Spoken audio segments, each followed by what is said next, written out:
friends, how's it going? It's me, Betty Jean. Today I'm going to be doing a first impressions with the new Urban Decay Naked Ultraviolet palette. This was sent to me in PR and I'm so thankful and grateful. Urban Decay, thank you so much. If you see this, I'm so appreciative.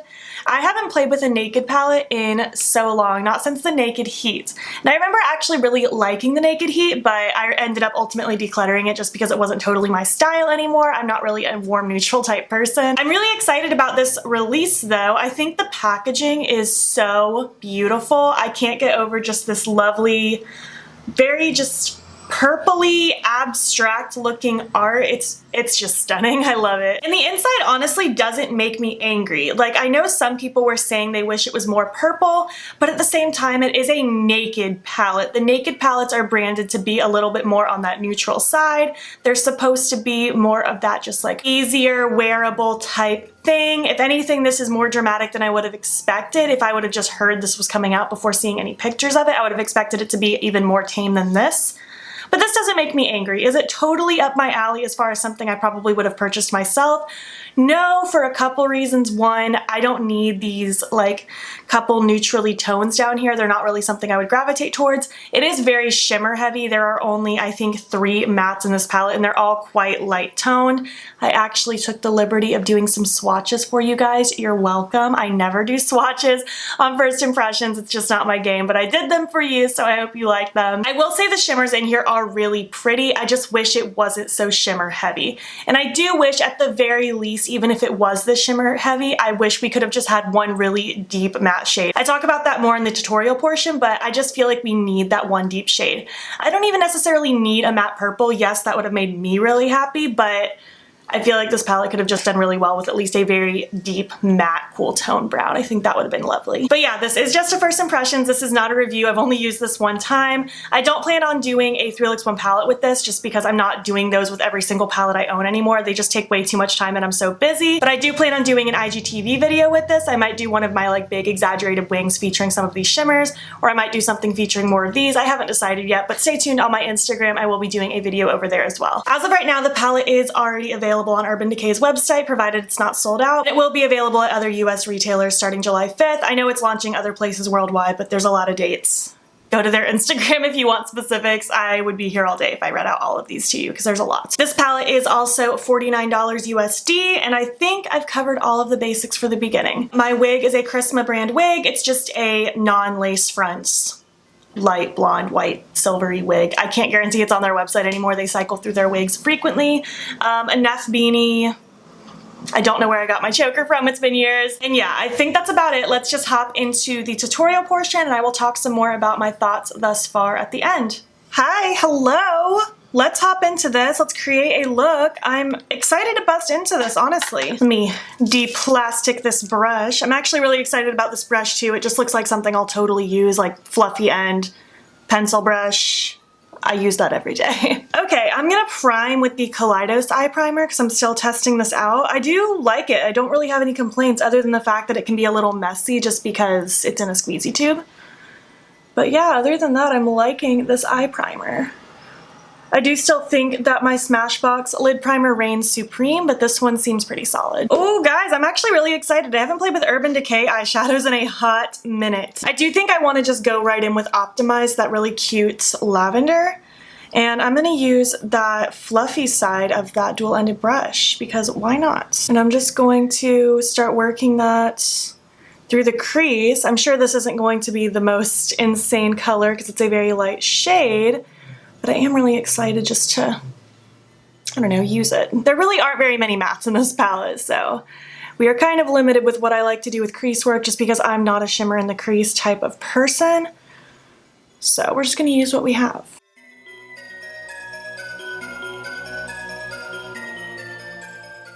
I think that will pretty much do it for that. I've built it up. It's very light.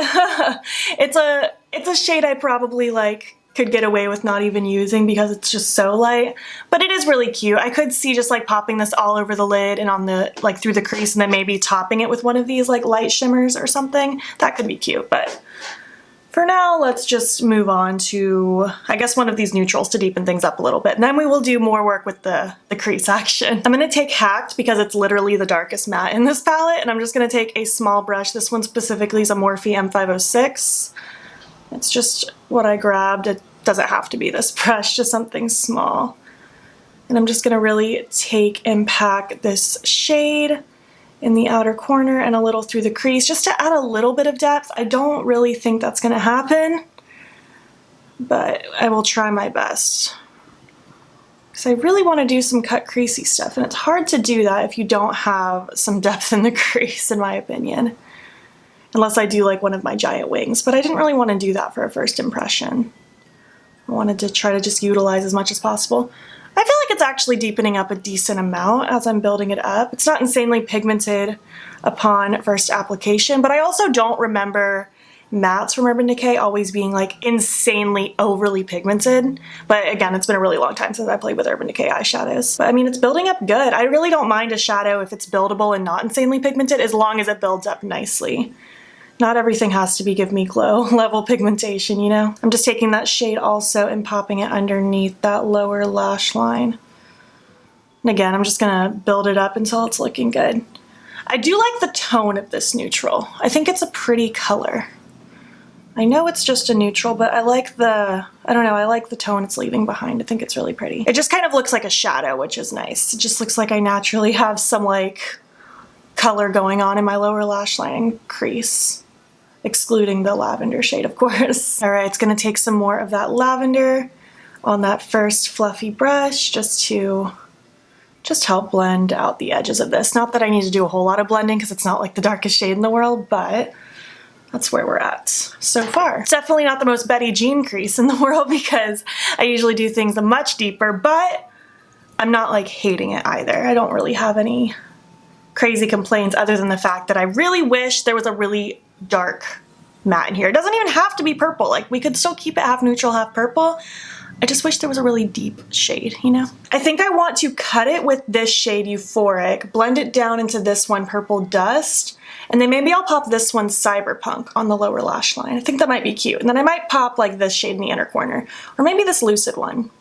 We will see. I don't know what I want to do just yet, obviously. I am going to be cutting it with my NYX Glitter Primer. I use the glitter primer every time I cut my crease. I use it with every shimmer ever on the planet. No one is exempt from that because the NYX Glitter Primer just changes everything. It pops so much more, things stick better. I feel like I don't get any creasing or anything like that. I'm just using a flat brush as well. This one is from Alamar, and I'm just taking it kind of right above my natural crease. I'm keeping my head tilted back so that I can really get into that socket, and I'm kind of just following the shape of my eyeball, like where I can feel it. Kind of gross, but you know, we all have an eyeball. It's okay. All right, dipping into that Euphoric shade right here. I'm trying not to blind you with the mirror. I'm just using that exact same brush, and I'm using the sticky side of it, and I'm just going to follow that cut. And I want this to go all the way from inner to outer corner. So I want this to be the shade that is at the top of this cut action. This shade is really, really pretty though. It's not the most metallic thing in the world. It's definitely a little bit more of like a softer shimmer, or even, I don't feel like it's quite a satin. It definitely has more to it than just a satin shadow in my opinion, but it's not like crazy metallic. But the color, that's a pretty color. I'm okay with that. And then I want to take this shade and pop it in my first third of my eye, and I'm just going to kind of drag it up into a diagonal shape. You guys know I do this a lot. I like to try to utilize my lid space as much as possible for multiple shades because I think it's beautiful and no one can stop me. Again, I don't feel like it's the most insane pigment right off like first application, but it's not bad. And it's building up really nicely. I really like the tone of that. It's really cute. It's giving kind of a just dusty, sultry look so far. It's cute. All right, taking Purple Dust now, that really cute, it looks like a metallic. We will soon find out. I'm just gonna take the clean side of that berry brush. And we're gonna pop that right underneath. So far it seems a little sheer, but not like horribly sheer. Let me try my finger. Oh, it's a little bit of a drier formula. Oh, but that's pigmented.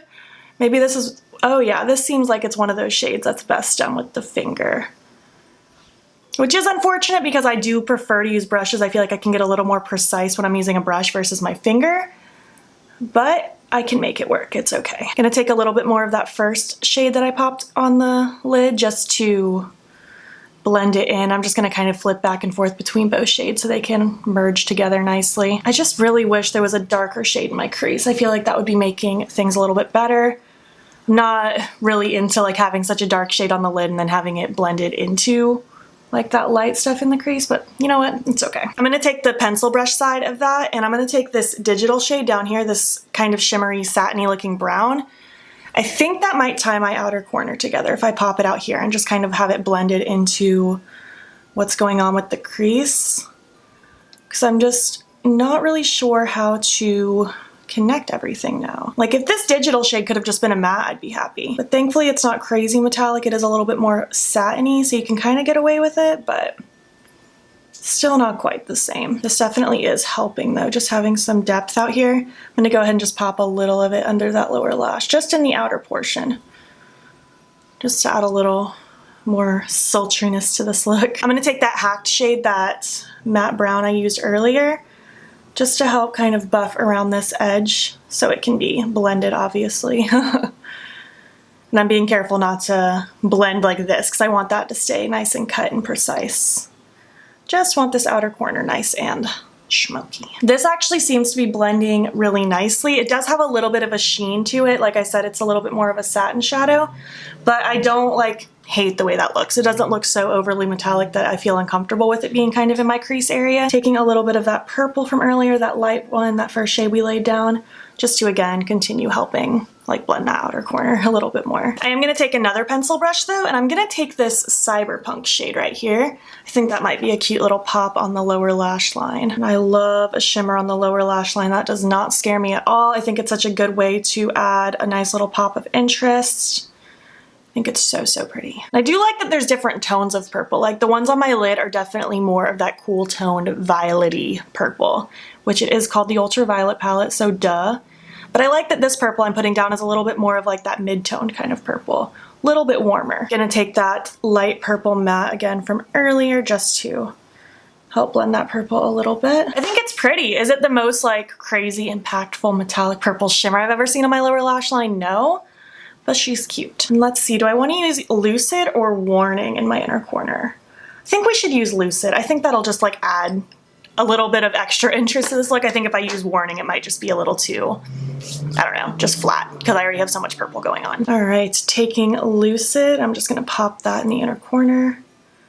Ooh, that shade's pretty. That has like almost a subtle turquoise to it. That's cute. That's something different for the palette. I like that. It kind of goes with my face highlight. I used one of the shades from the Odin's Eye Stole Main palette, and it has that beautiful like bluey cool tone shift to it, and I thought it would just be cute with this eye look. And yeah, this is all flowing together really nice. Well, all right, that is that. I'm going to recreate it on the other eye.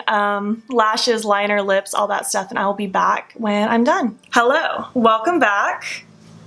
Here's my final look. What do you think? I think it's really pretty. I like how it ended up turning out ultimately. The eye pencil I went with is Paradise Purple from LA Girl. I just thought it suited nicely. It's like kind of a metallic cool tone purple. My lashes are Alter Ego from Bold Face Makeup. And on my lips I went with Dose of Colors Stone. So yeah, this is the final look. I think it's really pretty. Again, just to reiterate, I really, really, really wish there was a deeper matte in this palette. Yes, I would love for a deeper matte purple, but at least a deep matte brown. That would have made me very happy. The shimmers that I played with are really pretty tones. I really like the shifts in them. I think they're lovely colors.